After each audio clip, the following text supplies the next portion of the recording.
Steve Butella here. Welcome to the Land Academy show. Today we have JT Olmstead, longtime member, I think, JT, right? At least 2 years?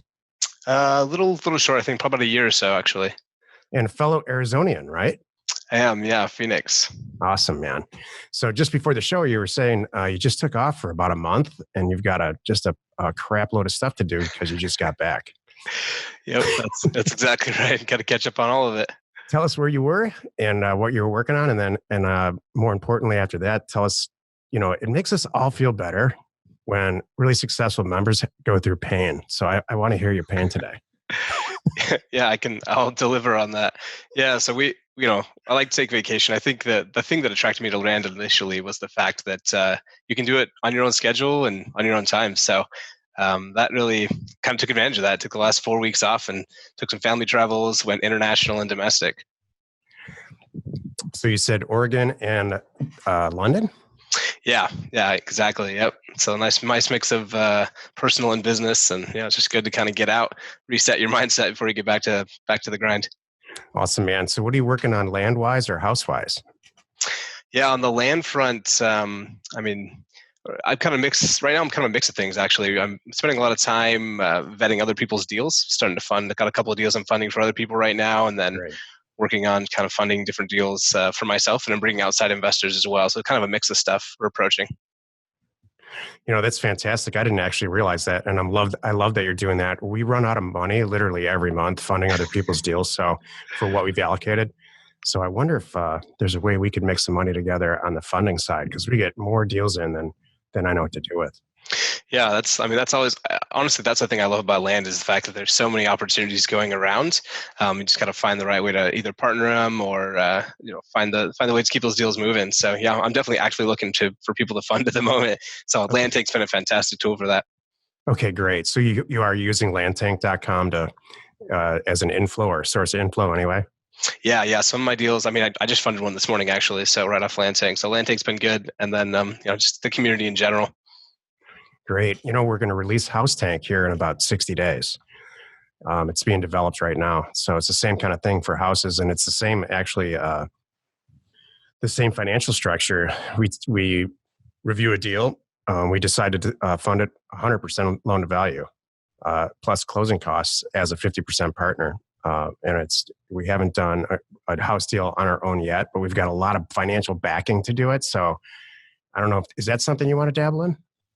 Yeah, houses are an interesting option because I love the fact that the buyer pool is so much bigger and the turns are a lot quicker, but they're also a much higher price point, right? My typical land deal is something between 15 and 35 on the funding side, whereas we're talking houses is a much bigger price point to roll in.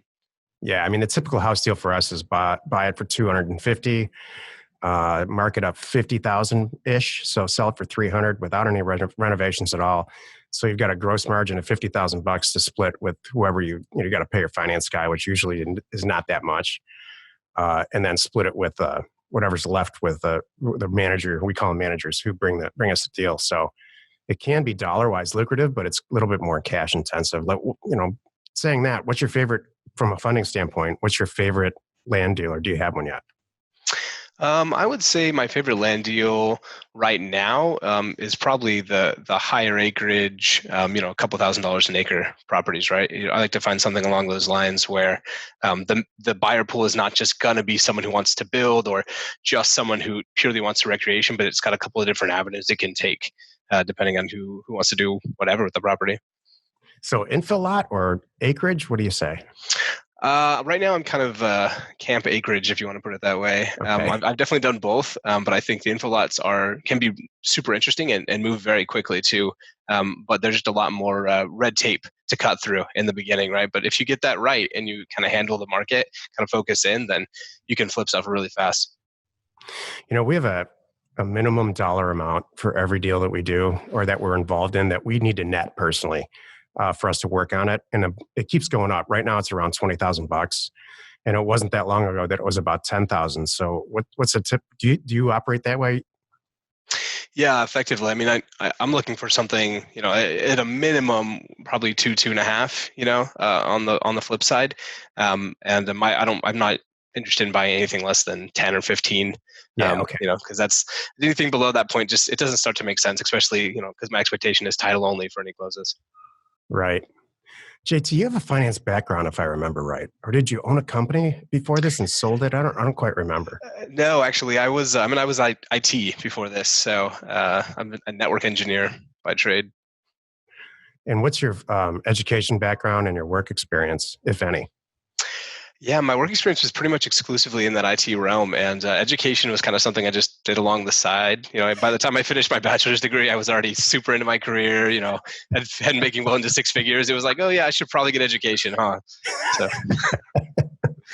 I have the most of my best friends did exactly like that. Takes a special kind of person to get into your career first and then say, wow, I probably should get a degree for this. I think it's really, I've known several people like that personally. Yeah, I think it's great. That way you don't even have to pay for it. I kind of out of pocket cash or had, work reimbursed all my stuff. So it cost me almost nothing for my degree as well. My bachelor's degree experience was more painful than I can describe. It's so slow and like, oh man, can you talk a little faster, please? Because I have a world to conquer. I'm 20 years old, and it's just you're killing me. You're killing me, man. Yeah, 100 forward. 100%. I think I kind of approached my education like I approached land and any other kind of investment venture I do is like it has to be efficient. So I found the most efficient way to accomplish an education because I did not feel like grinding it out. So, are you an efficiency freak? Yeah, I think you would say. I think my wife would probably say that. Yeah, like I'm kind of super into everything being pretty efficient. There are certain things that don't matter that much, but and I think as the years go on, there's more and more I kind of just let slide. But by nature, I definitely want things to be as efficient as they possibly can. Yeah. You think that's a male thing? I don't know. Yeah, I've seen some pretty efficient females too, but every successful guy I know has got, I call it efficiency syndrome. Yeah, it does seem to be an affliction across the board there. So, how much you mentioned right before the show that you've got a mailer to do today? Is that because it's in your schedule, or is it overdue, or how do you manage how much mail you send out? Yeah, it's interesting. I don't really do much of a schedule. I probably should move to a more consistent schedule, but I kind of just send them in blocks. I'll send 5,000 to 7,000 mailers at a time. I kind of took the last few months with vacation and quitting my job. In the last few months, I kind of pulled the lever down for a bit. So now that I'm past that hump, I'm kind of scaling it back up. So I'm sure you've calculated what your yield percentage is on these mailers, if you're comfortable sharing. Yeah, so my mailers have kind of been all over the map. I originally, at the very beginning of when I get into land, I actually started with postcards, and it was a different adventure, right? So my yields are weird there. And since then, I have kind of gone across the board, looking everything from low cost, kind of really rural vacant land, all the way up to I think my most expensive purchase was $100,000 for a piece of property. So I've kind of just got across the board, whether it's rural or infill lots, and so it's been hard for me to calculate a specific yield because I've been trying so many different markets and types over the last year. Mm-hmm. Are you having trouble selling anything right now? Do you have any inventory you wish you could get rid of? I would say the only thing that's causing me any consternation is a particular infill lot I have that I didn't catch all of the details on, and so the buildability is a little tougher than I initially anticipated. So I've got a ton of interest because it's a fantastic piece and a fantastic location, but I'm having really hard time finding the right person to pull the trigger on it. I think I remember that deal. It's like from the webinar, from our weekly talk. It's across the street from a church, and it's got a viewability issue, right? Exactly. Yeah, it's got a visibility problem where there's a vision clearance because it's right on off of a main road, and so if the property didn't have that vision clearance issue, I would have sold it for probably 3 or 4 times that I bought it for within like a couple of weeks. But because of that problem, now it's been a couple of months and I've had to cut the price where I'm not going to make nearly as much money as I was hoping. Will you double your money? I'm probably going to do 50 to 75% on the sale. Yeah. So still solid considering I consider it a mistake, in the long run. But if I can make 50% of my mistakes, that's a pretty good day. Yeah. Plus you won't do it again. That's right. That's 100% right. So there's a lot of people, especially on the land side of our business, not so much on the house side, that are dying for advice from somebody like you. So can you give us a few personality traits that you think really work really well for you, and maybe some advice to a new person?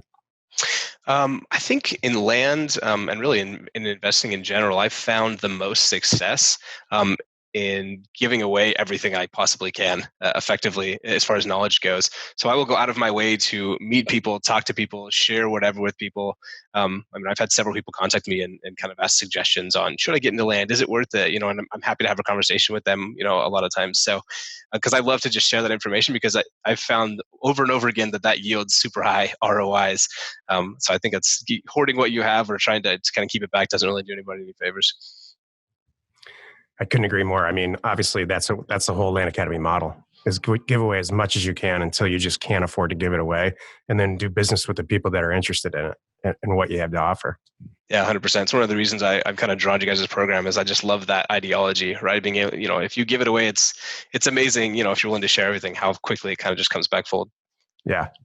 I mean, that's SaaS model marketing 101. Give it all away for free, and so that they like it enough so that they'll pay you for it. Yeah, just add value. That's ParcelFacts model. That's all of our online tools that we offer members and non-members. That's our whole model. And then we see which one's most popular and make adjustments there. Yeah, 100%. How about advice for new people?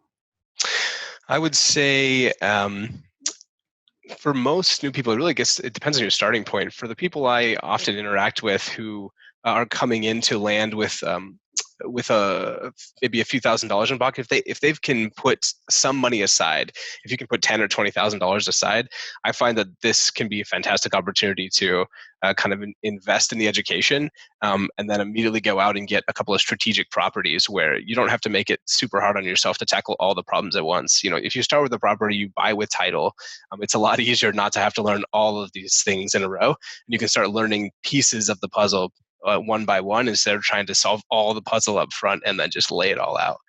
So I think it's a fantastic option if people can do that. If not, then obviously, going for super rural vacant land is a good option as well, but it's just a slightly different model. I mean, I think that's great advice. What I hear you saying is save some money.